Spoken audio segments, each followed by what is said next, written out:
Welcome to the Autosportradio.com 2022 show. I'm your host, Don Kay. Tonight's program is brought to you, as always, by Honda and Honda HPD, the Indianapolis Motor Speedway, the NTT IndyCar Series, SVRA, and VP Insurance. I want to remind you, if you made a resolution in the new year that you want to get your dental work taken care of, I got just the place to go. The Indy Dental Group, Indy 500 veteran Dr. Jack Milner and his wife, Dr. Liz Lewis, have a phenomenal practice.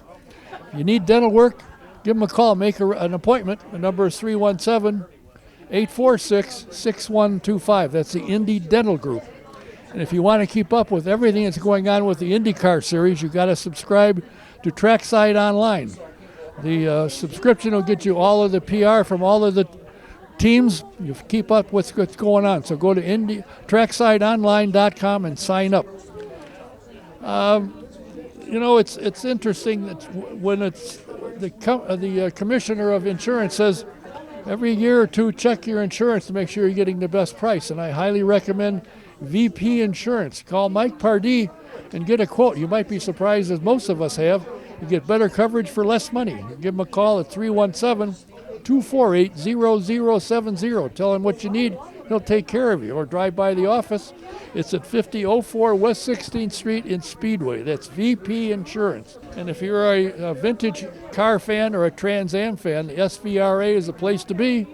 They have events all around the country, and they have a magazine that's spectacular. It's Speed Tour Quarterly. I highly recommend you subscribe to it. It's a first-class magazine. Just go to svra.com and subscribe. You'll love it. And check the schedule. And if there's an event anywhere near you, you can get to it in an hour or so. Go. It's a great event. Welcome to the Autosportradio.com 2022 show. We are coming back for about the first time in 2.5 years. We are doing this from TGI Fridays on 38th Street, on West 38th Street, just west of 465. I want to thank the general manager and the chef, Craig, for allowing us in here to take up space. And it's a good turnout today, which is a surprise to me, actually. We welcome you, and hopefully we will continue. We're not sure what's going to happen and when, but we'll keep you up to speed on what's going on. And I thought I would start off the return and honor a gentleman that I knew quite fairly well. I would say he was a friend. We had lunches many times, and he'd tell me what he was up to. And in my opinion, a great guy. And what I thought I would do was invite somebody who knew him very well and talk about the man himself, not what he did, because anybody involved in motorsports knows what he did. But a lot of people don't know who he was. So I've invited a guy who will know. He is one of the top defense attorneys in the area, or in the state or the country for that matter, Mr. Jim Voyles. Thank you. Now, Bill started off his career saving his neck. He had an idea when he was driving drag cars that he needed to stop, and brakes weren't good enough, so he came up with an idea of parachutes. And he was sailing down the street one night with a pal in a car, and he hit the button to send out the parachutes, and he ended up in a nursery. Correct. And from there on, every so often he'd get into trouble. He was, Bill first came into my life when the immigration authorities were raiding his factory. Yeah. And he called me and said we probably needed to talk about something. And so that's how Bill and I met. I didn't know him before that. I knew who he was, but I'd never met him personally until he sat across from my desk. But I meet a lot of people across from my desk. So I don't mind meeting you across from the desk just as a chatter. I don't want to have to need your services. Oh, well. Bill did. Bill did. Yeah. It did. On more than one occasion. True. Yeah, that started a long personal friendship with Bill, both legal and, as I said, personal. We were involved when the Earnhardt accident happened at Daytona.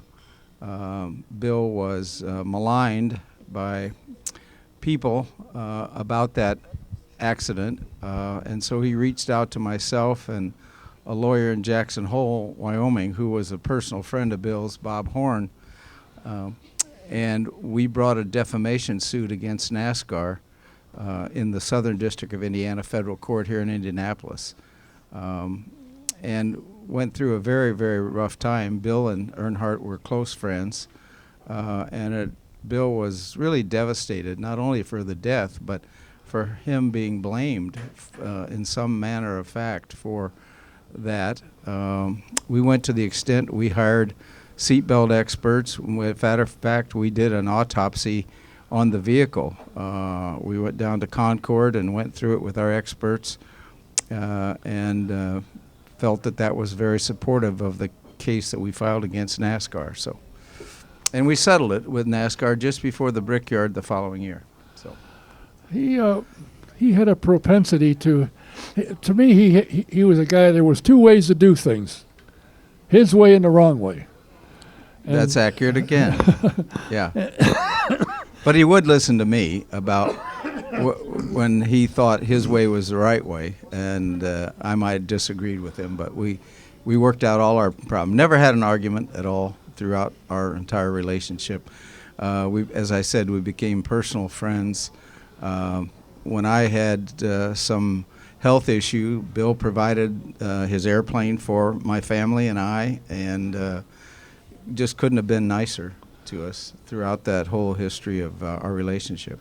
You know, Bill did a lot of things for people that nobody knows about, and that's what I'm interested in. As I said, everybody that's probably here tonight has heard of Simpson Safety and Impact, but Bill was more than that. Bill was a good guy. Oh, yeah. One of the things that I didn't know until long into our relationship was he would send an annual huge donation to the Seeing Eye Dogs of the Desert. I thought he made it up.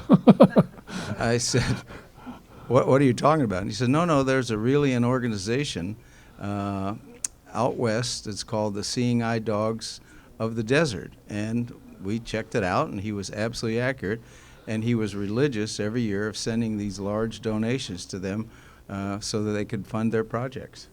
In the winter, Christmas time, Bill would randomly knock on doors of people's homes down off Washington Street or wherever he kind of felt empowered to do that. People would come to the door, and he'd give them a check or cash. Didn't know them at all, and just would feel a desire and a need to give some good back to some people. So. And he was also a guy who had a lady friend who had a problem, a health problem, and even after they parted, he continued to support her. Oh, yeah, he did. He paid for all her medical bills, made sure that she got the best of everything throughout that whole process. Yes. And he took care of people. He didn't want you to know that Right. he was really a nice guy. Yeah, and he pretty well succeeded for most Oh, yeah, people. a lot of times. A lot of times people would call him the A-name. I thought adorable. Yeah. That's what it meant. But yeah, Bill would put two sides to almost everything he did. One day, on a Sunday, I was going over to, he had an office on 21st Street at the time, and he manufactured fire suits there. And I went over on a Sunday to meet with somebody. I forget now what it was about, but as I pull in, I see the garage door open, I see him in there. So I stopped and said, "What in the world are you doing?" Well, my employees, he thought they would do me a favor and make the suits not to standard. And I found out about it, I brought them all back, and I'm redoing them the way they should be myself. And he did. He was in there sewing. I thought, geez Louise, I got some pants that need hemming. No, I can do this. No, that's not surprising at all. He was hands-on when he had to be. He was standoffish if he wanted to be. So he had that kind of a mix of eclectic personality. When Dave Steele lost his life, Bill had been saying, here's what you need to do to these cars to make them safe, so keep somebody off a wall. When Dave lost his life, he went pretty well off the deep end, and he contacted series all over the country and said, hey, there's an easy fix that can save lives. And they, of course, argued initially, but I think they finally realized he was right. No, he paid attention to all the motorsports areas where he thought that his innovations or his ideas could be helpful. And they've saved a great deal of lives in no question. motorsports, without question. Yeah. Yeah. And he went to no end to find, if he had an idea, he would travel the world to find what he needed to design and build a product that would be safer than what's in existence. And he did a lot of He that. sure did. He sure did. Yep. Nothing stopped him. And he had an idea, and he thought he had a better idea. He didn't hesitate to tell you. No, he was not shy. No, to say the least. And something also I think, that maybe even you didn't know quite to the extent. One night I asked him on a program, I said, what was the best advice you ever got as a kid? And he said, my dad told me, if you ever have success, son, buy land, because once it's gone, that's it. And No, boy, he shared that with me too, that at a young age when he was in California starting his parachute repair and original business, he made an effort to buy a building, and that was kind of his real benefit to his estate, was all the building and the property and the groundwork that he did to create that kind of legacy.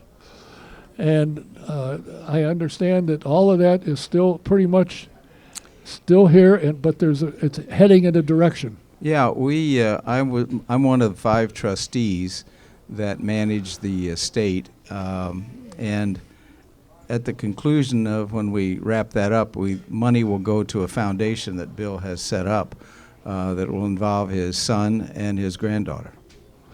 And he's going to give a lot of the money is going to go to charities. Well, yeah, and it's really going to be up to not only the trustees, but primarily to his son and the granddaughter of how that money is to be spent. But how many people think of that ahead of time? Of course, what he had, it's not something on a bank account. It was fairly substantial. Think ahead to say, I want some of this to go to charity. Well, we always suggest as lawyers that it's good for you to look ahead. Yeah. Because you may need us. Yes, that's true. But no, Bill and I had that conversation, and one of my sons was his lawyer that drafted his estate based upon my suggestion to Bill, because Bill thought about that. I mean, he thought about all kinds of things, and in the event that something would happen to him, that he wanted an estate to be in place that would take care of the people that he loved and run the business that he'd built. And the business he built was phenomenal. I mean, people. It was. It was not only the land part of the business, but all the motorsports part. But the land really was his legacy in terms of the estate. And he has buildings and rental properties all over the place. He does. He started pretty much that project out in Brownsburg on Northfield Drive. Yeah, he did. And I've got 2 warehouses there with he set up for me to put some of my cars. And you are a car collector. That's the rumor. Now, you've been involved in motorsports in many ways, from many angles, none the least of which was when you and Tony put Busch Stadium made a 16th Street Speedway. You were involved in that project. I was. That really was a project that my wife started. Her dad, Johnny Parsons, Sr., had raced midgets in Soldier Field after World War II. And so when they closed Busch Stadium, she said to me, that'd be a great place for a midget track. And I kind of looked at her like she was goofy. But she kept persisting and telling me about it. So I looked up the history of Soldier Field. So I went to Tony and Dave Cassidy, who was an executive with the Speedway at that time. And we decided, interestingly enough, the lawyer for the Goldsmith who was in charge of the RFP was Doug Voyles. Yeah. And so when we put that project together, we had to sell it to Goldsmith through Doug Voyles. Well, fortunately, we had a guy that liked motorsports, and he thought it would be a good idea. And so we ultimately got that project at the 16th Street Speedway. Now, strangely enough, you are a nationally known attorney, but you were started out as a young guy driving race cars. Well, I wasn't too young, Oh. but in the early 70s, we got the interest in running SCCA, another lawyer and I, and so we had a Formula V team that he and I owned the car, and he and I worked on the car, and which that was always a classic screw up for the weekends. But we kept our car at Don Shepard's service station at 16th and Tibbs. He had a Marathon service station there, and he lived next door, so he had a garage behind his house, and so that's where we kept our car, and he was our advisor on how to put our car together. And we raced. I got my national license at Raceway Park, but I ran a number of courses: Waterford Hills, Michigan, Black Hawk. My partner ran Elkhart Lake, and we would alternate every weekend and drag the car, work on it, race it, bring it home. So, Did you bring it home in one piece? no, not always, but that was going to be his race, not mine. You know, there's something about Bill. I don't know. I can't remember how exactly I met him, but we hit it off fairly quickly. And I had an idea one day about why not get. He had these T-shirts with the red seatbelt across the front, Simpson Racing, and I said, I'd like to get some of those. He said, what are you going to do with them? I said, pass them out. So okay. So I got 2 or 3 dozen, and I passed them out, and people were asking for them. So he said, sure. And one day I saw a gal who worked for him at the time, and I just forgot her name, Dawn or something, I can't remember. But anyway, I said, I'm looking for Bill. Do you know where he is? And she said, no, I'm not sure. I think he's there, but I don't know. What are you looking for? I said, well, I want to get some more of the T-shirts. Well, the next time I saw him, he said, don't ever go to anybody but me. I said, ooh, excuse me. And he picked up the phone right then and there and called this girl in the office down in Carolina and said, I want 2 dozen shirts here tomorrow. And by that, they were there. I'm sure they were. And then he'd see him at at various races. I used to go to all the races. And I'd see him. He said, see, it works. See it? There they are. Yeah. Yeah, we traveled a lot of places in that personal vein after we got to know each other very well. We would go to Iowa together. My last race with him was Long Beach. I had never been to Long Beach. Bill had just had his stroke about 3 weeks before. And he said we were going to go, so Chip Ganassi, another pal of ours, flew us out.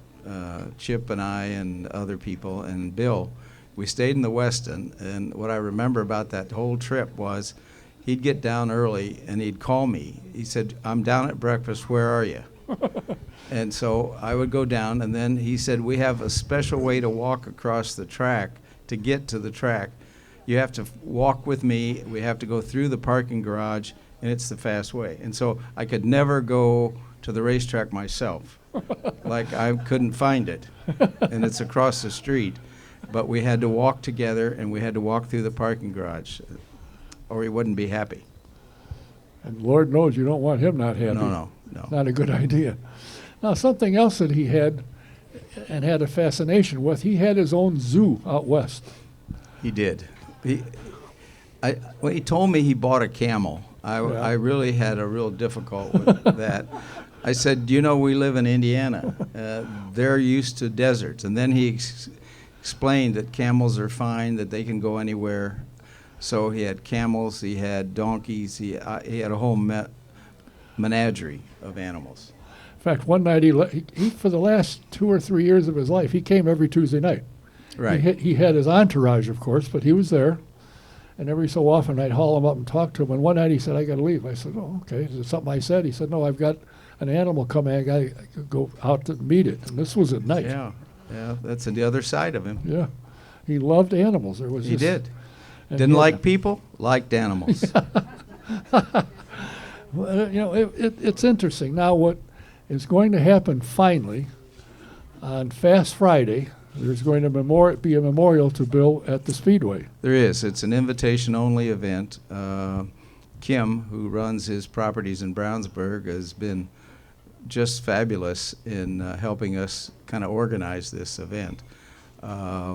But we're going to try to celebrate his life in the way that I think a lot of his friends who wanted to do this shortly after Bill passed away but weren't able to because of the pandemic. And so we're hoping to have a wonderful send-off for Bill. Well, I'm doing this tonight for one reason. We're not going to be here because we got a granddaughter that's getting married on You that told me. weekend. That's right. So I said, why don't we do this tonight? And I called you, and you said, absolutely, I'll be Of here. course, I would be happy to do it. Be happy So- to do it. For those of you who didn't know Bill, or if you did and you thought, boy, what a Hanyak he is, he really was not. If you got to know him, he was really a good guy and cared about a lot of things. And I did know about his Christmas thing, and I did know about, he told me about the dogs, and I thought he was Right. kidding. No, he was dead serious. Dead I serious. thought he was full of hooey, but it was true. No, and he was very generous in his estate for people that he cared about in life. Well, he obviously didn't like me. Your gift's coming. Yeah, yeah, I bet it is. Probably they'll hold the door open for me as I leave tonight. Yeah. Anyway, that's something about a guy that I thought was just absolutely special, and those who got to know him will agree he was a very special guy. And if you're invited to the, as I say, as Jim said, it's an invitation only, but if you got one, you got to go. It's got to be a great night. I'm sorry I'm going to miss it, but here's It my will effort. be. It will be a great night for Bill. And And if it's any- being held in the place that he felt was the epitome of racing and where he was most at home, at the Speedway. You know, I was on the crew his last time he drove. He was out practicing. He was out running, and all of a sudden he pulls in. And they said, "What are you doing here?" He said, "Well, I was going down the back straight, and I was thinking about business. And I thought, this isn't a good idea. At the speed I'm going, I could hurt myself or somebody else." And he said, "That's it, I'm done." He got out of the car, and that was it. You know, that's kind of the way he was. Yeah, it wasn't right, let's stop. And he did. But he helped others along the way, obviously. And as you said, he probably had the best record of anybody in the world for safety. For his driver suits, he came up with Nomex. Nobody ever knew of that before. His helmet's always tested. Yeah, he learned about Nomex through Pete Conrad, the astronaut, Right. who was at the Speedway one day and told him about this new material that NASA had invented, and he immediately thought about it and built his fire suits. The man didn't let much slip by. No, he didn't. No, he didn't. Not even a beer or a tequila. No, he'd been known to have a few of those. He did. He did. And sometimes the end result was. I always got the call after he'd had a few too many. In fact, I remember one of the last ones you got was like 5 o'clock in the morning. He called and said, "I need your help again." Well, no, the interesting part of the story was it was qualification morning. And we always would meet at the track when we would see each other. And so he calls me and he said, "Are you going to the track?" And I said, "Yeah, I'm on my way." "What time are we going to meet?" He said, "I can't. I'm in jail." And I said, "No, you're not." He said, "Yeah, I am. I'm in the Hendricks County Jail." He said, "I need to get out." And so he said, "Call the bondsman. I'll see you at the track later." And that's a true story. I have no doubt. In fact, I saw him, it may have been in May sometime, and I see him, and his face is cut up and black eye and stuff. It's the Chinese look. Yeah. And I said, "What in the world happened to you?" He said, "I fell down the stairs." I said, "No, Yeah. I don't think that's what happened." That was not the case. No, not at all. Because I got the call, and there had been an altercation in the suite, or outside the suite. And the girl that he was with called me and said, "You need to talk to the Speedway police." I said, "Why would they be there?" "Well, there's been a problem." So I talked to them, and they agreed that they weren't going to arrest Bill or the other gentleman, and they were going to keep him if he promised to spend the rest of the night in the suite. And so I saw him the next day when we were coming to your show. Well, And at that moment, Bill had a face for radio, not for television. you know, again, the interesting thing to me was whenever I'd invite him, he'd come. If he had the time, if he was available, he'd always yeah, be there. He said, "What are we going to talk about?" "I don't know." I said, "We'll figure something." He'll make something up. Oh, sure. If it isn't good Yeah, enough, yeah. he'll dream it up. Yeah. Well, I appreciate your time. I know you're a busy guy, and hopefully none of these people need to see you sitting across the desk. I'm sure they don't. I'm sure they No, don't. they're all nice Yeah. people, of course. I thank you for your time. I'm sorry I'm going to miss the memorial for Bill because I'd love to be there, but you're doing. They'll probably film it. You really think so? I'm sure they will. I don't know. I IMS don't know. production, I'm We sure they'll be probably there. shouldn't film it. Would be Well, the best. Well, if anybody tells the real stories, maybe then you're right. You might Yeah. be. Yeah. But thank you for your time. You're welcome. Coming here, I Pleasure. appreciate it. Pleasure to do it. And your friend was, in my opinion, was one of the best. Good He guy. was. I really. Thank you for asking me. Thanks for being here. Mr. Jim Voyles.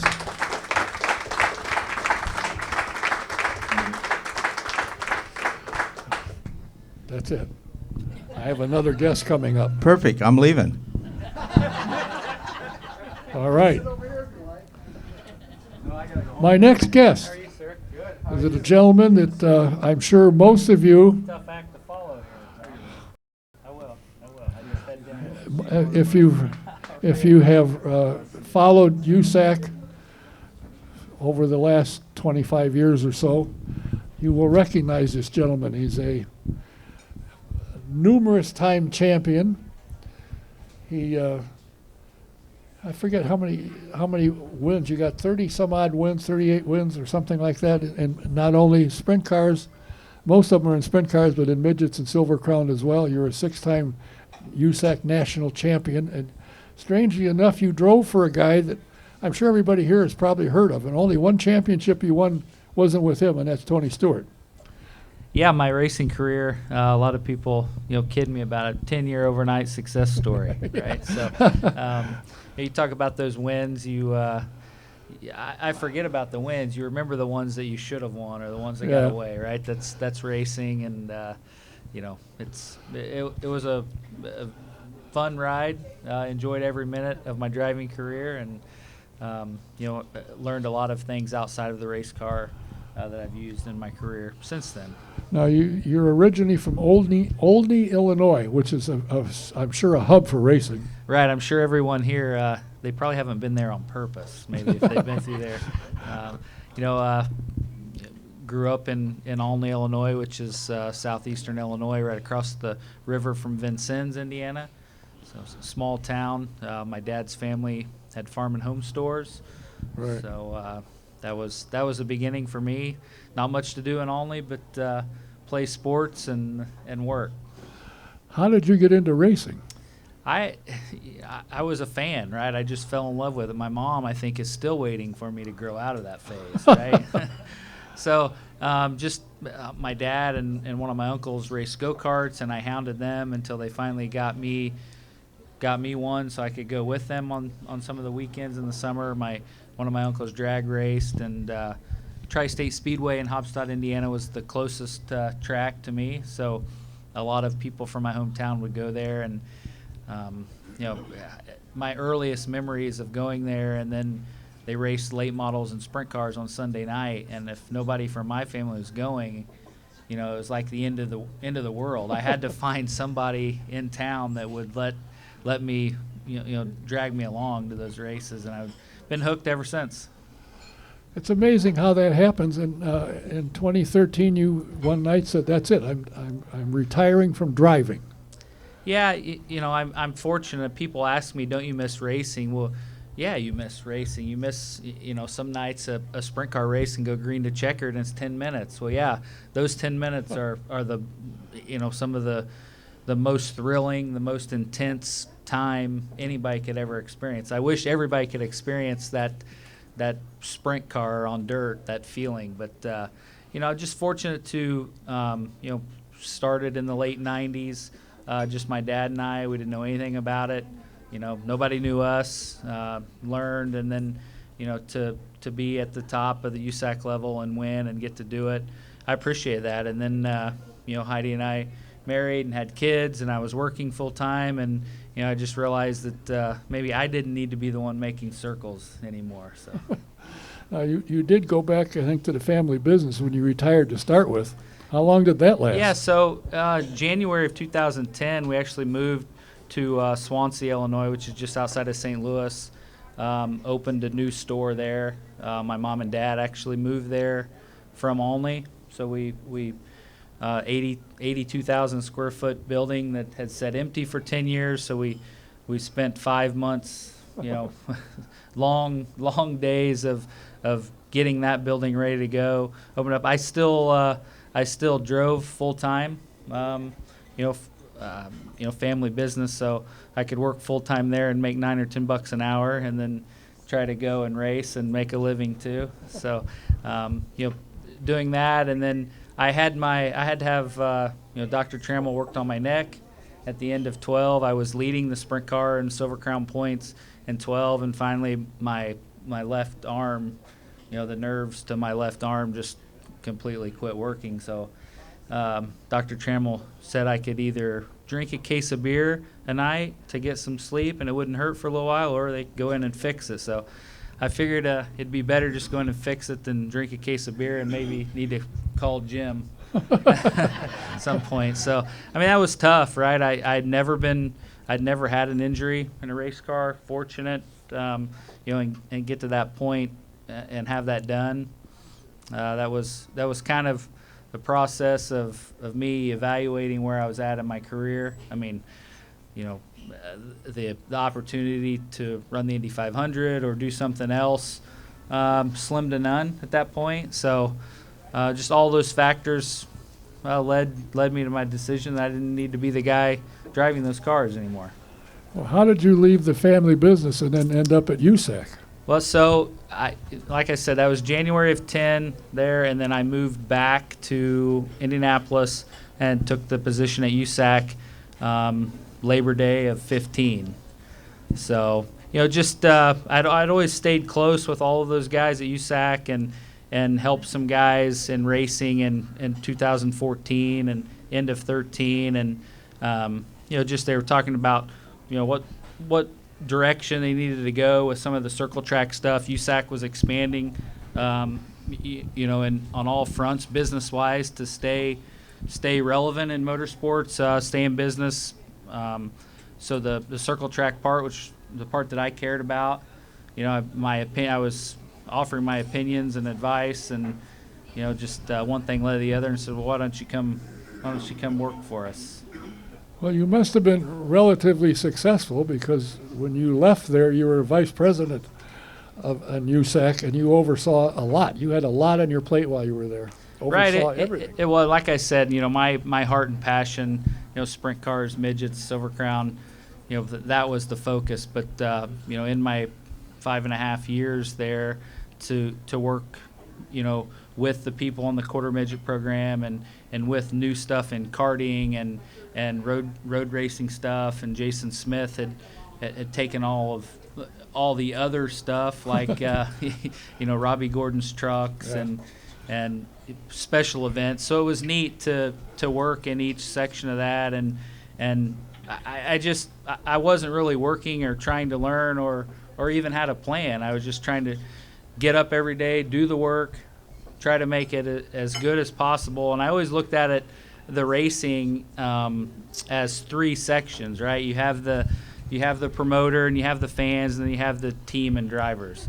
So each one of those 3 sections, most of the time, they all see one certain aspect differently. But to make the event and make it as good as you can for the whole, you have to look at how it affects each one of those three areas and make the best decision. And not everyone doesn't always agree with that, but you have to make the decision and move forward. Were you surprised when you got the call from IndyCar? Absolutely.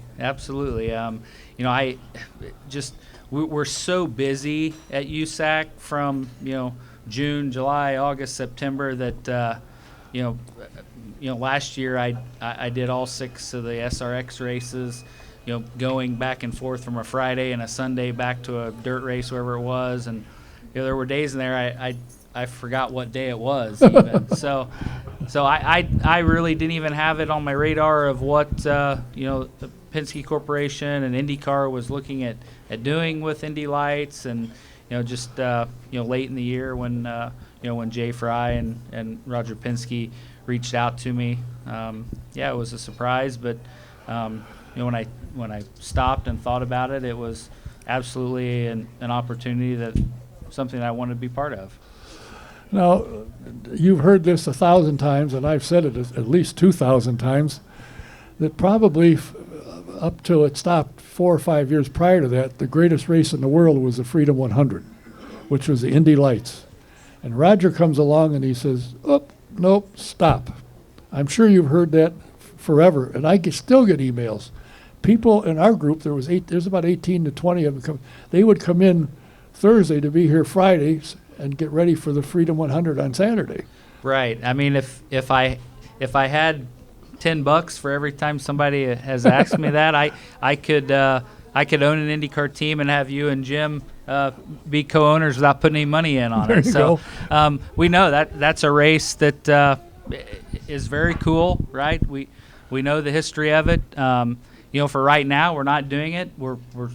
We're investing in the future and building that series, giving guys and gals experience on ovals. We have 2 series open tests at Iowa and WWT Raceway in St. Louis this year, and then 2 races at those places. So, we want to give those drivers experience, so when they have the opportunity to run at the Speedway, it's not the first, or they've never been on an oval, to have experience, to give the Speedway the respect that it has as the best racetrack in the world. Rumor has had it that Roger only wants Indy cars to run on the oval. Is that true? Well, we all know that the 500 is the only race on the oval. I'm sure it's been brought up in meetings on occasion and questioned by whoever. Is the thought completely out of his mind, or is it something that they're going to look into and you're going to make sure the car is safe enough for the speeds? Yeah, there's a ton of factors that go into it, right? We know that those cars, how they are, they're all very equal, so that makes them run very close together. That's a factor. Timing and what the event is, and with everything the last couple years of just after the Penske Corp acquisition of the Speedway, and then no fans, and we're all really excited to get back to what we all know as normal, right? for the 500 this year. So that's the next step in it. The door is definitely not closed on that race and those talks. So. Some of the things that I've liked about short fields that they've had the last few years. I mean, they were at one time up as many as 22, 23 lights cars, but it's been down to 12, 14, 16. The neat thing about it was when they were running, no matter where it is, you didn't have to wait for the back end of the field, because they were all together, as you said, that you could see all 12 or 14 cars come by pretty much together.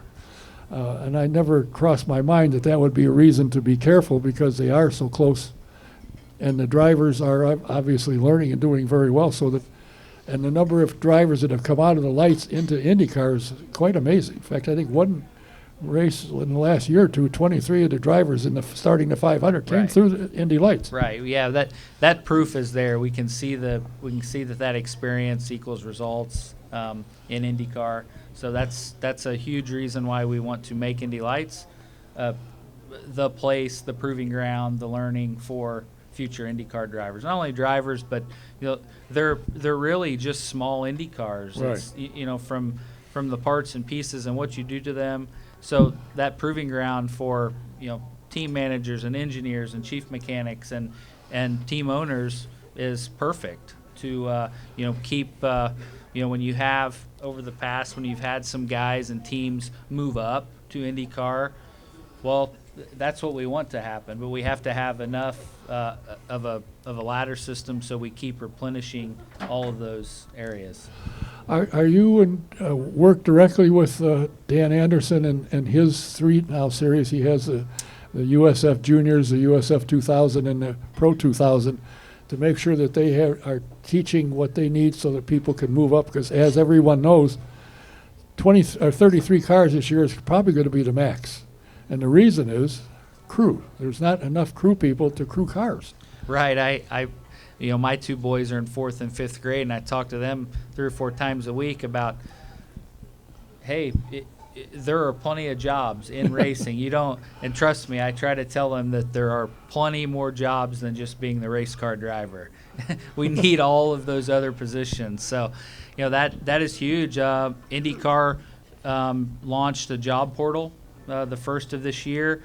We just talked about that this week with the teams and wanting to get some feedback on the success stories of that and how we can make that better to make sure that our industry is fully staffed to do whatever is needed done in our series.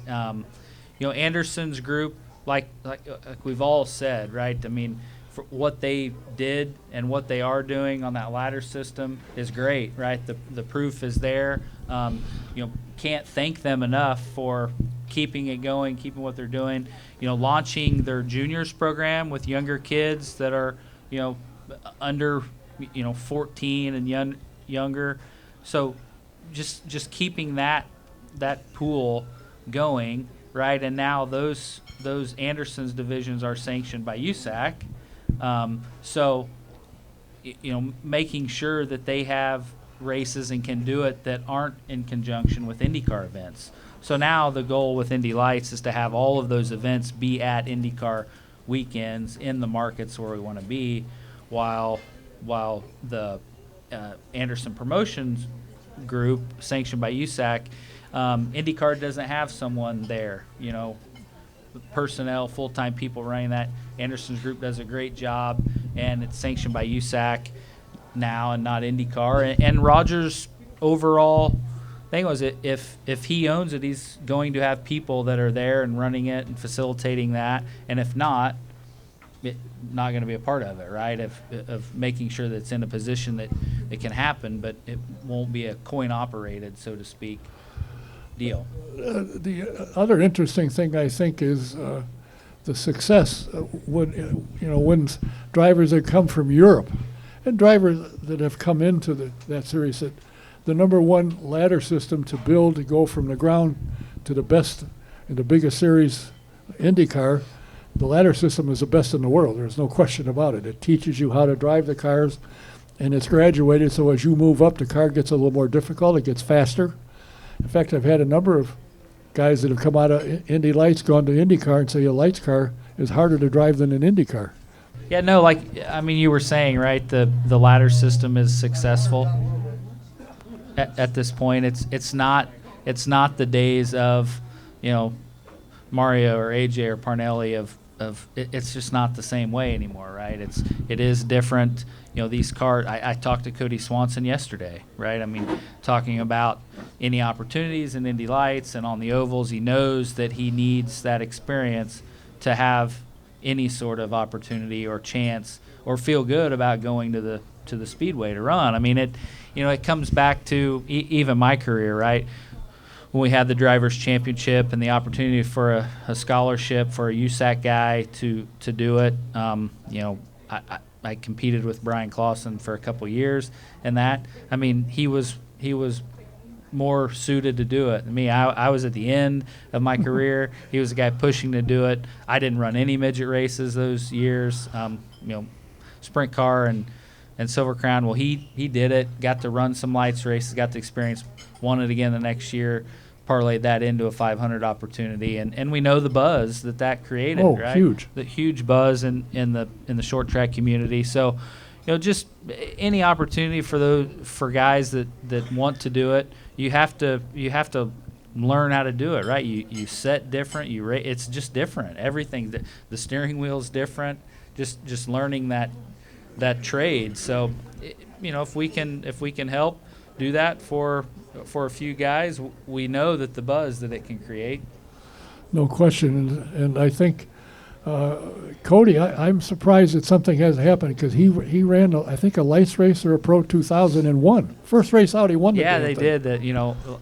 At Raceway Park and won, set on the pole and won that Pro 2000 race. He did talk about how the team and him were both new and they had help from quite a few people, and then they go out there and win, and they go to Iowa, and it's like maybe nobody nobody picked up the phone when they called for help for Iowa. So they,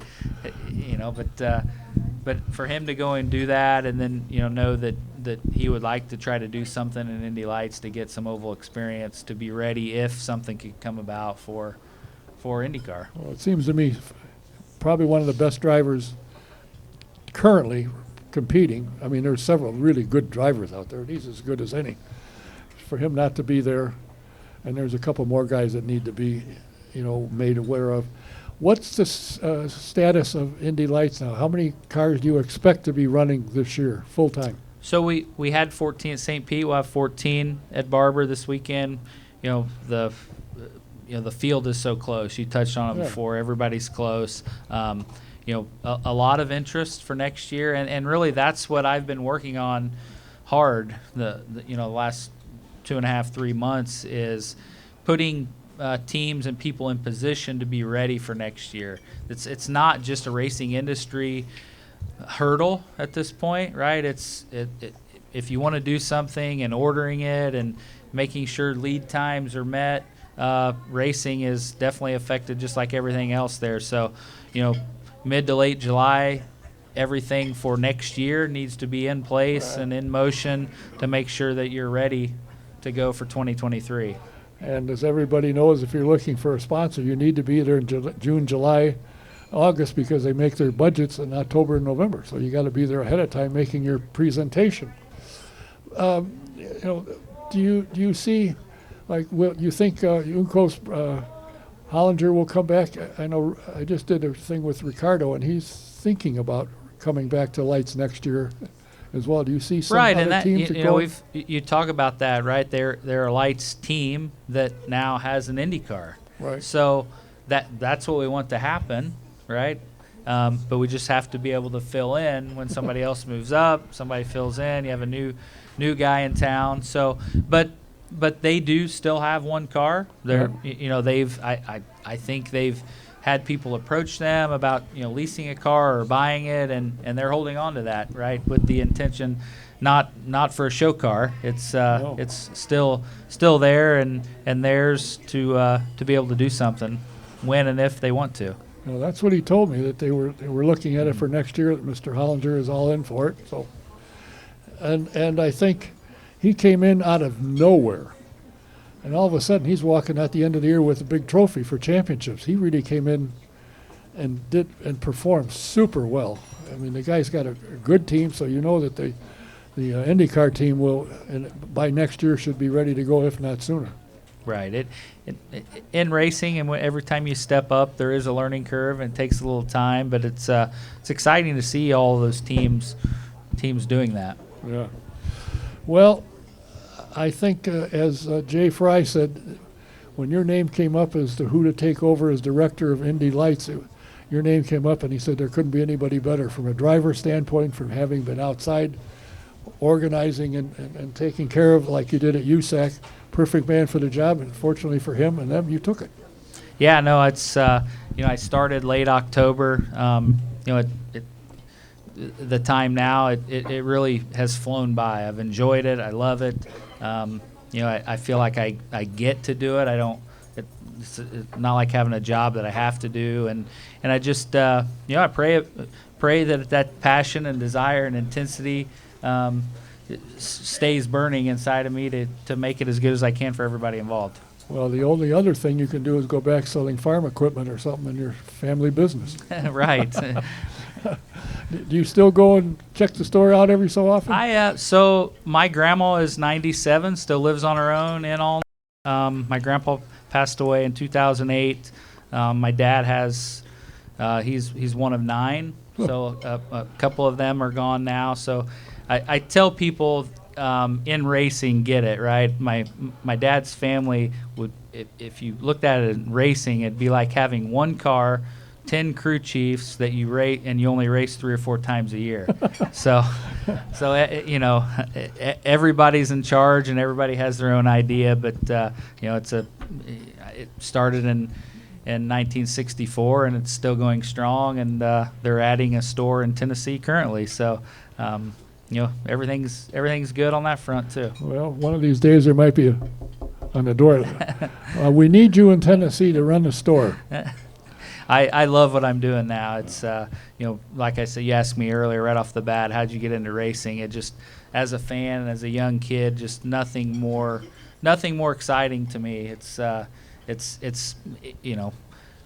unfortunately, it's what I think about all the time too, right? It's when you know what I mean, when I should be paying attention about life or kids or the family, or forgot to take the trash out. Well, I was in a hurry to get to something, right? So it's I still treat it as my passion, and fortunately it's my job now. Well, welcome to IndyCar and the Indy Lights, and I'm sure under your guidance it will grow. I know it, when Roger Bailey, when they first started it, said he was going to retire when he got to 33 cars to start the Freedom 100. I think he got to 29, I think, at 1 year is the highest it got. So I'm sure under your guidance it'll get there again. Yeah, no, and the program has had great foundation, and it's trudged its way through tough times and flourished in high times, and everybody that has that passion about our sport has touched it along the way, and I just hope to carry the torch. And we're leading into a great weekend for IndyCar. Sunday is sold out. The weather in Alabama looks great this weekend. Hopefully Sunday's okay, and then we know that leads right into May, right? So we're back here, a huge weekend with the Grand Prix, and all the schedules and stuff are out for qualifying weekend, and I know everybody in this room, I'm sure we'll be ready to be out at the Speedway here in just a few weeks. I have no doubt that everyone sitting in this room will be there at one time or another. Even Phil Kaiser might be there if his wife gives him the time off from doing the laundry and dusting and vacuuming and so forth. Well, I thank you for your time. Welcome to IndyCar and Indy Lights. I'm sure that under your guidance it will grow over the next couple of years. I'd like to see him about 22 cars would be kind of neat. That's exact. A couple people have interviewed me and asked me questions. I said, hey, I'm just a short track guy, so if you ask me how many cars you need, I'm going to say you need 22, right? Yeah. A USAC sprint car race has 22 cars in the feature. So if we can get to 22, that would be great. Well, I'm sure you'll do it. Thanks for your time. Thanks for coming here. I appreciate it. And who knows? At the end of the year, I might be knocking on your door again and say, how'd the year go? How'd things go? That sounds good. Thanks for having me, and take care. My guest, Levi Jones, the new Director of Indy Lights. How did everybody enjoy coming to TGI Fridays? Is it worth coming back again? Is the facility a place where people can hear and see and so forth? And if you've eaten, is the food good? All right, and the chef and general manager just stuck his head out here, Craig, so he wanted to hear anybody boo the food. Well, thanks for being here. We have some more ideas upcoming, whether we'll be here or not. Hopefully we will, but I have some Zoom people that I want to talk to that are not in the area and likely won't be, so we'll be doing that as well. Until the next time, Don Kay saying thanks to Jim Voyles and Levi Jones for being here. Until the next time, see you.